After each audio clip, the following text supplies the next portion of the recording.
Iran এখনই আমেরিকার সাথে বৈঠকে বসতে নারাজ বলে জানিয়েছেন পাকিস্তানের সফররত ইরানি পররাষ্ট্রমন্ত্রী আব্বাস আরাকচি। তিনি জানান, তেহরানকে অবরুদ্ধ রেখে কোনো আলোচনা নয়।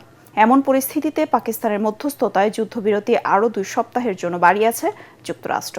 তবে ইরানের বন্দরগুলোয় টানা অবরোধ এবং লেবাননে ইসরায়েলি অব্যাহত হামলায় যুদ্ধবিরতি কার্যকর হওয়ার সম্ভাবনা কমছে বলে মনে করছেন বিশ্লেষকরা।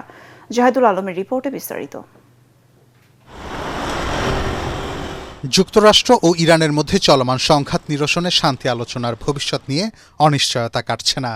মঙ্গলবার এই 2 দেশের মধ্যে আলোচনা অনুষ্ঠিত হওয়ার কথা থাকলেও ইরানের বন্দরগুলোতে মার্কিন অবরোধের কারণে তেহরান আলোচনায় অংশ নিতে অস্বীকৃতি জানায়। ইরানের পররাষ্ট্রমন্ত্রী আব্বাস আরাকচি ইসলামাবাদে পৌঁছে জানান, তিনি যুক্তরাষ্ট্রের সঙ্গে সরাসরি কোনো আলোচনায় অংশ নেবেন না। পরে তিনি পাকিস্তানের সশস্ত্র বাহিনীর প্রধান ফিল্ড মার্শাল অসিম মুনিরের সাথে পশ্চিম এশিয়ার স্থিতিশীলতা নিয়ে আলোচনা করেন। হোয়াইট হাউসের দাবি, ইরানের পক্ষ থেকে যোগাযোগ করা হয়েছে এবং আলোচনার পথেও অগ্রগতি হয়েছে। এই সংকট নিরসনে মার্কিন প্রতিনিধি দলের পাকিস্তানে যাওয়ার কথা থাকলেও তারা সেখানে কতটুকু সফল হবেন তা নিয়ে বড় ধরনের সংশয় রয়ে গেছে।